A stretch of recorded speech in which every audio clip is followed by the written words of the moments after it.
Hello दोस्तों, एक बार फिर से स्वागत है आप सबका आपके अपने YouTube चैनल पर। हमारा राजस्थान कक्षा 6 की आज क्लास होने वाली है 7, क्योंकि 7वें नंबर के चैप्टर की यहाँ पर बात करने वाले हैं। 6 क्लास के 7वां चैप्टर होने वाला है।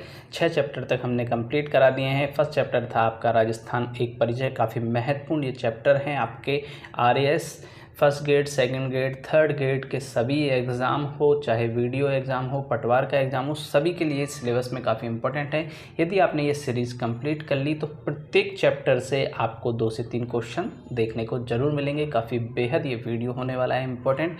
सेकेंड चैप्टर था आपका राजस्थान का इतिहास, थर्ड चैप्टर था इतिहास जानने के स्रोत, फोर्थ चैप्टर था आपका राजस्थान के प्राचीन सभ्यता स्थल, फिफ्थ चैप्टर था आपका आज़ादी से पूर्व सरकार का स्वरूप, सिक्स चैप्टर था राजस्थान का भौतिक स्वरूप।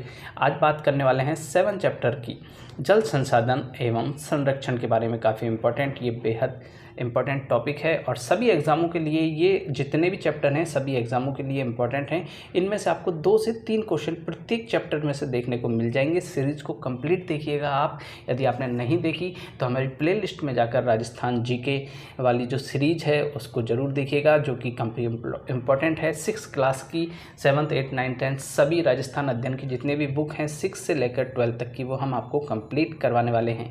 तो वीडियो अच्छा लगे तो वीडियो को लाइक और शेयर करना ना भूलिएगा। यदि अभी तक आपने हमारे चैनल को सब्सक्राइब नहीं किया है तो प्लीज़ चैनल को जरूर सब्सक्राइब कीजिएगा। तो चलिए बात करते हैं आज चैप्टर नंबर 7 की, जल संसाधन एवं संरक्षण।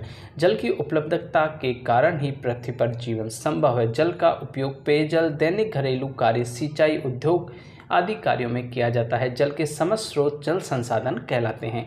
राजस्थान में मुख्य जल स्रोत की झीलें, नदियां और उन पर बने बांध व नहरें, तालाब, कुएं एवं नलकूप आदि हैं। आइए हम इस अध्याय में राजस्थान के जल संसाधन एवं अपवाह तंत्र का विस्तार से अध्ययन करते हैं। अपवाह तंत्र के बारे में देखते हैं। धरातलीय बनावट और भूगर्भिक संरचना के आधार पर किसी नदी तथा उसकी सहायक नदियों द्वारा निर्मित जल प्रवाह की विशेष व्यवस्था को अपवाह तंत्र या प्रवाह प्रणाली कहते हैं। 2 अपवाह क्षेत्रों के मध्य की उच्च भूमि जो वर्षा जल को विभिन्न दिशाओं में विभक्त कर प्रवाहित करती है उसे जल विभाजक रेखा कहते हैं। काफ़ी इंपॉर्टेंट है, इसके अंदर जल विभाजक रेखा किसे कहते हैं आपसे ऑप्शन में पूछा जा सकता है। जैसे राजस्थान में अरावली पर्वतमाला क्या है, जल विभाजक रेखा कहलाती है। यह भी जाने, एक छोटी नदियां जो आगे चलकर किसी बड़ी नदी में मिल जाती हैं उन्हें सहायक नदियां कहा जाता है। अब राजस्थान का अपवाह तंत्र हर एग्जाम के अंदर इंपॉर्टेंट टॉपिक है और सभी के अंदर आपको क्वेश्चंस इसमें से देखने को मिलते हैं। राजस्थान में अपवाह तंत्र को 3 भागों में बांटा हुआ है। फर्स्ट है बंगाल की खाड़ी का अपवाह तंत्र, सेकंड है अरब सागर का अपवाह तंत्र और थर्ड है आंतरिक अपवाह तंत्र। देखिए, सबसे पहले तो यही क्वेश्चन आपका बन जाता है कि राजस्थान में अपवाह तंत्र को कितने भागों में बांटा गया है, ये कौन कौन से भाग हैं या इनमें से कौन सा भाग नहीं है। तो 3 भाग आपको याद होने चाहिए। फर्स्ट है बंगाल की खाड़ी का अपवाह तंत्र, सेकंड है अरब सागर का अपवाह तंत्र, थर्ड है आंतरिक अपवाह तंत्र। तो फर्स्ट की बात करते हैं, बंगाल की खाड़ी का अपवाह तंत्र। अरावली पर्वत से पूर्व भाग में बहने वाली बनास, काली सिंध, पार्वती आदि नदियां चंबल में प्रवाहित होकर यमुना नदी में मिल जाती हैं तथा यमुना नदी गंगा नदी में मिलकर एवं अंत में गंगा नदी का जल बंगाल की खाड़ी में मिल जाता है। अतः इन नदियों को बंगाल की खाड़ी का अपवाह तंत्र कहते हैं। यानी कि जिन नदियों का पानी बंगाल की खाड़ी में मिल रहा है वो किस में आती हैं, बंगाल की खाड़ी के अपवाह तंत्र में। अरब सागर का अपवाह तंत्र सेकंड है। अरावली पर्वत के पश्चिम भाग में बहकर अपना जल अरब सागर में ले जाने वाली माही, लूनी, साबरमती, पश्चिम बनास एवं इसकी सहायक नदियों को अरब सागर का अपवाह तंत्र कहते हैं। आपको इसमें याद करना होगा कि बंगाल की खाड़ी के अपवाह तंत्र में कौन कौन सी नदियां आती हैं। तो बंगाल की खाड़ी में आती है बनास, काली सिंध, पार्वती नदियाँ, चंबल, गंगा, यमुना, ये नदियाँ आती हैं, ये आपको याद रखना है। अरब सागर के अंदर कौन कौन सी आती हैं, तो अरब सागर के अंदर आपके आने वाली हैं माही, लूनी, साबरमती, पश्चिम बनास एवं इसकी सहायक नदियां। अब आंतरिक अपवाह तंत्र किसे कहते हैं, ऐसी नदी जो किसी समुद्र तक ना पहुंचकर स्थल भाग में ही विलुप्त हो जाएं या किसी झील में मिल जाएं तो उसे आंतरिक या भूमिगत अपवाह तंत्र के नाम से जाना जाता है। राजस्थान में बहने वाली घग्गर, बाणगंगा, कातली, साबी, रूपारेल, मेढा आदि नदियाँ आंतरिक अपवाह तंत्र के उदाहरण है। ये भी आपको याद रखने होंगे, काफ़ी इंपॉर्टेंट है, क्योंकि इनमें से भी आपके मिलान करवा सकता है कौन सा आंतरिक का है, कौन सा बाह्य का है, यानी कि बंगाल की खाड़ी का है। तो इस प्रकार ये क्वेश्चन पूछा जा सकता है। राजस्थान की प्रमुख नदियां कहाँ से इनका उद्गम स्थल होता है, कौन कौन सी इनकी सहायक नदियां हैं, इनके बारे में भी आपसे क्वेश्चंस पूछे जाते हैं, तो ये भी इंपॉर्टेंट होने वाला है। चंबल, इस नदी का उद्गम स्थल कहाँ है? मध्य प्रदेश में विंध्याचल पर्वत है। काफ़ी बार आपसे पूछा जाता है कि चंबल नदी का उद्गम स्थल कौन सा है, तो ये आपको याद रखना है। चंबल नदी का जो उद्गम स्थल है वो कौन सा है?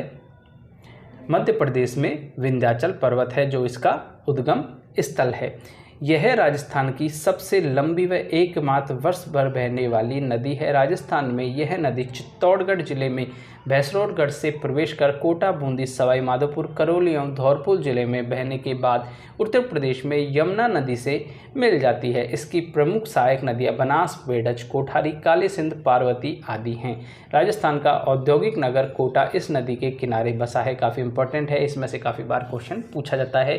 काफ़ी क्वेश्चन पूछ लिए जाते हैं कि इसका उद्गम स्थल क्या है, तो विंध्याचल पर्वत है। और राजस्थान में ये सबसे लंबी नदी है। राजस्थान में कहाँ से ये प्रवेश करती है, कौन कौन सी इसकी नदियाँ हैं, सहायक नदियाँ हैं, और किस जिलों में होकर ये प्रवाहित होती है, तो ये आपको याद रखना है। इसके बाद में बात करते हैं बनास की। बनास नदी राजसमंद जिले में खमनोर की पहाड़ियों से जन्म लेती है। अभी एक क्वेश्चन आया था कि खमनोर की पहाड़ियों से कौन सी नदी उसका उद्गम स्थल है, तो किसका है? बनास नदी का है। यह है राजसमंद, चित्तौड़गढ़, भीलवाड़ा, टोंक जिले में बहकर सवाई माधोपुर में रामेश्वर के निकट चंबल नदी में मिल जाती है। यह एक मौसमी नदी है। पूर्णतः राजस्थान में बहने वाली यह सबसे लंबी नदी है। इसकी लंबाई लगभग 480 किलोमीटर है। टोंक व सवाई माधोपुर नगर बनास नदी के किनारे पर स्थित हैं। बनास की प्रमुख सहायक नदियाँ मैनाल, कोठारी, बेडज, खारी आदि हैं। लूनी नदी की बात करने वाले हैं, उससे पहले मैं आपसे एक बार फिर से रिक्वेस्ट करने वाला हूं, यदि अभी तक आपने हमारे YouTube चैनल को सब्सक्राइब नहीं किया है तो प्लीज़ चैनल को जरूर सब्सक्राइब कीजिएगा। जैसे जैसे चैप्टर कंप्लीट होते जा रहे हैं हम क्वेश्चंस की सीरीज़ आपके लिए तैयार कर रहे हैं। जल्दी आपको क्वेश्चंस की सीरीज़ भी मिलने वाली है। आपका कोई भी क्वेश्चन राजस्थान जीके का, राजस्थान अध्ययन की बुक से बाहर नहीं जाता है, इन्हें कंप्लीट कर लीजिएगा। जो क्वेश्चंस की सीरीज़ आने वाली है उसे भी ज़रूर कंप्लीट कीजिएगा। सारे एग्जामों में कंप्लीट आप जितने भी मार्क्स का राजस्थान जीके आएगा वो आप पा सकते हो काफ़ी आसानी से। सिर्फ आपको 10 से 15 मिनट हमें डेली इन वीडियोस के माध्यम से देनी होगी। चलिए अब बात करते हैं लूनी नदी। अजमेर जिले में गोविंदगढ़ के निकट सरस्वती व सागरमती नामक दो धाराओं के मिलने से इस नदी का उद्गम होता है। तो लूनी का उद्गम कहाँ होता है? गोविंदगढ़ के निकट। अजमेर जिले में गोविंदगढ़ के निकट सरस्वती व सागरमती नदी के दो धाराओं के मिलने से होता है। अजमेर, नागौर, पाली, जोधपुर, बाड़मेर, जालोर जिले में बहने के बाद यह नदी कच्छ की खाड़ी में मिल जाती है। बाड़मेर जिले के बालोतरा तक इस नदी का जल मीठा होता है। इसके बाद जल खारा हो जाता है। इसकी सहायक नदियों में जोजरी, बांडी, जवाई, मीठड़ी, खरी, सूकड़ी, सागी, गुइया आदि हैं। माही की बात करते हैं। मध्य प्रदेश में विंध्याचल पर्वत इस नदी का उद्गम स्थल है। किसका? माही का। यह नदी राजस्थान में बांसवाड़ा व प्रतापगढ़ जिले में बहने के बाद खंबार की खाड़ी में मिलती है। इसकी प्रमुख सहायक नदियाँ कौन सी है? सोम व जाखम। माही के बारे में काफ़ी बार क्वेश्चन पूछा जाता है, तो माही नदी का कौन सा है सहायक नदियाँ? सोम व जाखम है। और कौन कौन से जिले में बहती है? बांसवाड़ा व प्रतापगढ़ में। अब बात करते हैं बाणगंगा की। इस नदी का उद्गम स्थल जयपुर जिले में स्थित अरावली की बैराट पहाड़ी से होता है। इस नदी पर पानी भरतपुर में घना पक्षी राष्ट्रीय उद्यान में नम भूमि का निर्माण करता है। इसे अर्जुन की गंगा भी कहा जाता है। काफ़ी बार क्वेश्चन पूछा गया है, अर्जुन की गंगा के नाम से किस नदी को जाना जाता है? तो बाणगंगा को जाना जाता है।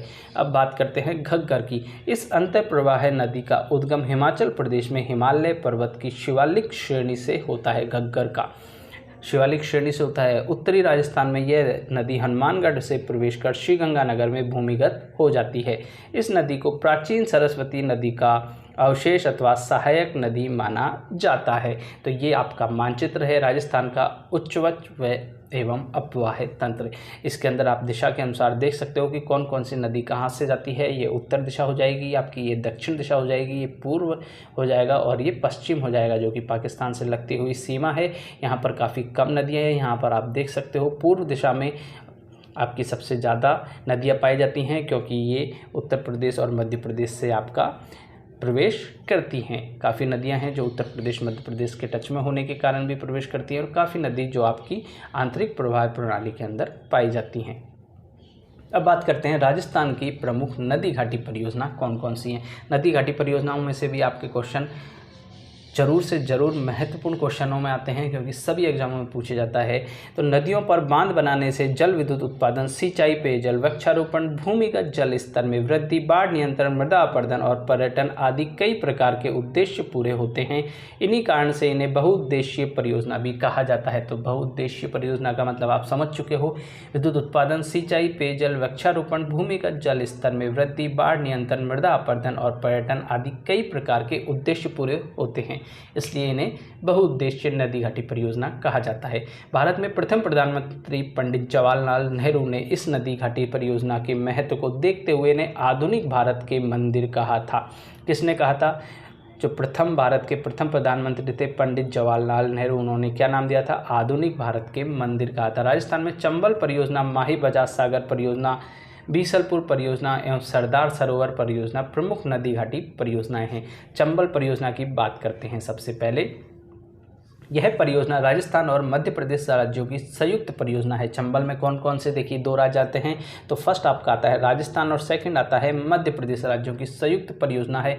इस परियोजना के अंतर्गत कुल 4 बांध बनाए गए हैं। इनमें से गांधी सागर बांध मध्य प्रदेश के मंदसौर जिले में स्थित है। राजस्थान में चित्तौड़गढ़ जिले में राणा प्रताप सागर बांध एवं कोटा जिले में जवाहर सागर एवं कोटा बैराज बांध है।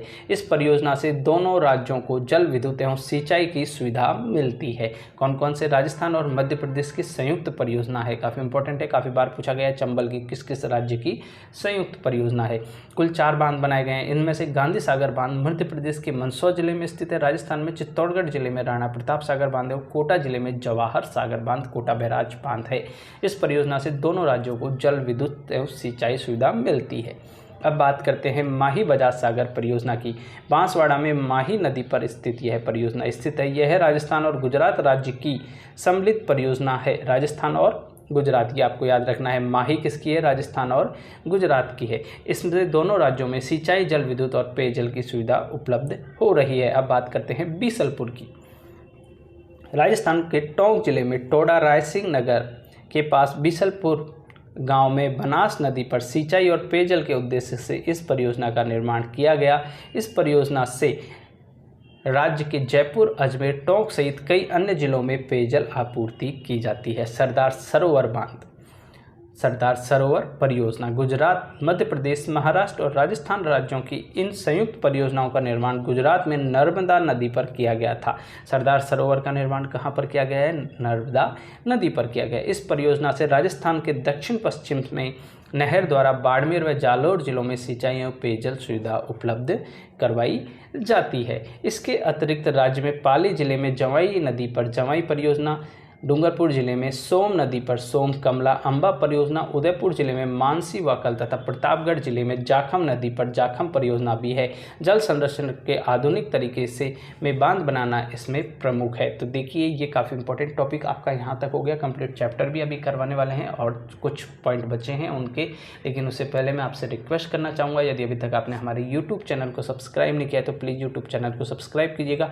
ये 3 लाइन ही देखिए काफ़ी महत्वपूर्ण है आपकी, इनमें से ही काफ़ी क्वेश्चन आते हैं सभी एग्जामों में। यदि आपने कंपटीशन एग्जाम दिए हैं या पिछले कंपटीशन एग्जामों के पेपर निकाले हैं तो आपको पता चल गया होगा कि राजस्थान अध्ययन की जो बुक है 6 क्लास की बुक ही कितनी इंपॉर्टेंट है। हम आपको 12th तक कंप्लीट करवाने वाले हैं।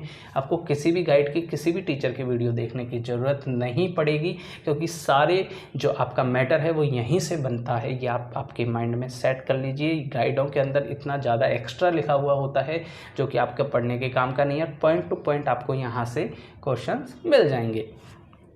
अब बात करने वाले हैं इसके बाद में राजस्थान के प्रमुख झील एवं जल संचय। राजस्थान में लगभग हर क्षेत्र में पारंपरिक जल स्रोत जैसे कुएं, बावड़ियाँ, जोहड़, टाके, खड़ीन आदि पाए जाते हैं। तत्कालीन राजा महाराजाओं ने जल संचय और जल संरक्षण के लिए कई उपाय किए, जिसके उदाहरण वर्तमान में भी कई जिलों में देखे जा सकते हैं। उदयपुर में 14वीं सदी से 19वीं सदी तक जल संरक्षण हेतु अनेक कार्यों द्वारा ऐतिहासिक जल प्रबंधन प्रणाली का विकास किया गया एवं यहाँ के राणाओं ने पिछोला, उदय सागर, फतेह सागर, गोवर्धन सागर, रंग सागर, स्वरूप सागर, जन सागर आदि झीलों का समय समय पर निर्माण कराया एवं नहरें बनाकर आपस में जोड़ दिया। इससे वर्षा ऋतु में जल एक के बाद दूसरी झील में स्थानांतरित होता जाता है। इन सभी झीलों के कारण ही उदयपुर को झीलों की नगरी कहा जाता है। ये क्वेश्चन भी आ जाता है आपके, उदयपुर को झीलों की नगरी के नाम से जाना जाता है। जयसमंद झील का निर्माण मेवाड़ के महाराणा, देखिए काफ़ी इंपॉर्टेंट लाइन आ गई है, जयसमंद झील का निर्माण मेवाड़ के महाराणा जयसिंह ने सन 1687 से 1691 ईस्वी तक गोमती नदी पर करवाया था। तो जयसमंद झील का निर्माण किसने करवाया था और किस नदी पर करवाया था, दोनों काफ़ी इंपॉर्टेंट क्वेश्चन है। जयसिंह ने करवाया था, किस नदी पर करवाया था, गोमती नदी पर करवाया था। यह विश्व की मीठे पानी की सबसे बड़ी मानव निर्मित झील है। यह भी काफ़ी इंपॉर्टेंट क्वेश्चन है। विश्व की सबसे बड़ी कौन सी मानव निर्मित मीठे पानी की झील है, उसका नाम है जयसमंद झील। काफ़ी इंपॉर्टेंट पैराग्राफ ये आपका होने वाला है। मानव निर्मित झील मानी जाती है। अजमेर में स्थित पुष्कर एवं धार्मिक महत्व की प्राकृतिक झील है। आना सागर भी अजमेर की एक प्रसिद्ध झील है। सिरोही के माउंट आबू में स्थित नक्की झील राज्य में सर्वाधिक ऊंचाई पर स्थित प्राकृतिक झील है। तो ये वाला क्वेश्चन भी आपके आता है काफ़ी बार कि सिरोही में कौन सी झील है, यानी कि नक्की झील, या फिर इस प्रकार आ जाता है कि कौन सी झील है जो सर्वाधिक ऊंचाई पर स्थित है, प्राकृतिक झील के अंदर है। राजसमंद जिले में स्थित राजसमंद झील भी प्रसिद्ध है, जिसके उत्तरी भाग को नौ चौकी भी कहा जाता है। इसके अतिरिक्त जोधपुर में बालसमंद, कायलाना एवं उमेद सागर, जैसलमेर में गड़ीसर, डूंगरपुर में गैप सागर, बीकानेर में कोलायत, अलवर में सिलीसेड आदि कई अन्य झील भी राज्य में महत्वपूर्ण जल संसाधन हैं।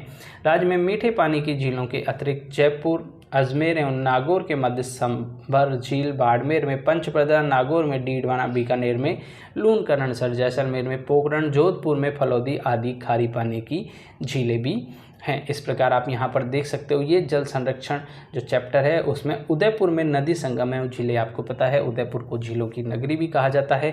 मेवाड़ के राणाओं एवं महाराणाओं द्वारा उदयपुर में निर्मित झीलें, नदी संगम तथा झील संगम का मानचित्र इसमें आप देख सकते हो। फतेह सागर झील और पिछोला झील दो तो फेमस हैं, बाकी आपको काफ़ी सारी इसके अंदर झील और उसका मैप दिख जाएगा, इसको आप देख सकते हो। लेकिन फिलहाल 6th क्लास में इतना इंपॉर्टेंट नहीं है, क्योंकि आगे अपन इसकी डिटेल से चर्चा करने वाले हैं, तो वहाँ पर हम आपको ये अच्छे से समझा देंगे। अभी जितना आपको बताया है, जो टॉपिक आ रहे हैं उन्हें आप देख लीजिए, जैसे कि धीरे धीरे आपको याद करने में भी आसानी होगी।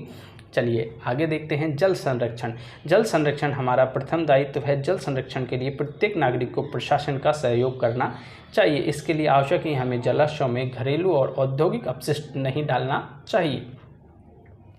पेयजल स्रोत के निकट स्नान आदि नहीं करना चाहिए। इसके साथ साथ जल संचयन, जल संख्या नियंत्रण, सिंचाई की उन्नयन विधियों के प्रयोग, वृक्षारोपण में वृद्धि, भूमिगत जल का विवेकपूर्ण उपयोग और जल का पुनः उपयोग आदि प्रयत्नों से जल का संरक्षण किया जाना अति विवेकपूर्ण आवश्यक है। अधिक वर्षा वाले क्षेत्रों में जल को नहरों के द्वारा कम वर्षा वाले क्षेत्रों में पहुंचाकर जनजीवन और उद्योग के लिए अनुकूलन परिस्थितियां सरकार द्वारा उपलब्ध करवाई जा रही हैं। वर्तमान में रूफटॉप जल संचय एवं वाटर हार्वेस्टिंग तकनीक बहुत प्रचलित है। रूफटॉप जल संचय विधि में घर की छत पर गिरे वर्षा के जल को घर के नीचे बने कुएं में एकत्रित किया जाता है। वाटर हार्वेस्टिंग तकनीक द्वारा वर्षा के व्यर्थ बहने वाले जल को भूमिगत किया जाता है। पश्चिम राजस्थान में प्राचीन समय से ही यहाँ के निवासी टांक, खड़ीन, जोहड़ आदि का निर्माण कर वर्षा जल का संग्रहण एवं संरक्षण करते हैं। इन तकनीक को वृहद स्तर पर मापने की आवश्यकता है। अब शब्दावली काफ़ी आई है, जो आपके राजस्थानी शब्द हैं वो भी आ जाते हैं काफ़ी बार एग्जाम में। भूगर्भिक का मतलब क्या होता है, भूमि के अंदर का। अपवाह है यानी कि नदी जल का बहना, प्रवाह करना। टांका कैसे कहते हैं, पश्चिमी राजस्थान में जल संरक्षण हेतु घर में बनाई गई कुएंनुमा संरचना। खड़ीन को किस नाम से जाना जाता है, पश्चिमी राजस्थान में कृषि के लिए जल संरक्षण हेतु बनाई गई संरचना खड़ीन होती है। जोहड़ क्या होता है, वर्षा जल रोककर भूमिगत जल स्तर को बढ़ाने हेतु बनाई गई संरचना। संरक्षण क्या होता है, सुरक्षित रखना या रख रखाव। इसके बाद में क्वेश्चंस हैं जिनकी बात हम डिटेल से करने वाले हैं। यदि आपने चैप्टर अच्छे से पढ़ा होगा तो कंप्लीट क्वेश्चंस के आपको आंसर आते होंगे, तो इन क्वेश्चंस के आंसर आप जरूर कमेंट बॉक्स में कमेंट करके बता सकते हैं। वीडियो कैसा लगा जरूर कमेंट बॉक्स में कमेंट करके बताइएगा। यदि चैनल को आपने सब्सक्राइब नहीं किया है तो प्लीज़ चैनल को जरूर सब्सक्राइब कर लीजिएगा। 7 चैप्टर हो चुके हैं इस सीरीज के। 6th क्लास की सीरीज चल रही है राजस्थान जीके की। यदि आपने फर्स्ट से लेकर 6th चैप्टर तक नहीं देखा है तो आप 6 चैप्टर तक जरूर देखिएगा, फिर 7 चैप्टर देखिएगा। काफ़ी आसान हो जाएगी आपको राजस्थान जी के first grade, second grade, third grade, RAS video सभी एग्ज़ामों के लिए काफ़ी इंपॉर्टेंट ये सीरीज चल रही है। तो चैनल को सब्सक्राइब कीजिएगा और वीडियो को अधिक से अधिक लाइक और शेयर करना ना भूलिएगा। मिलते हैं नेक्स्ट वीडियो में काफ़ी महत्वपूर्ण टॉपिक एक नए चैप्टर के साथ। जब तक के लिए धन्यवाद। जय हिंद, जय भारत। चैनल को सब्सक्राइब करना ना भूलिएगा। धन्यवाद।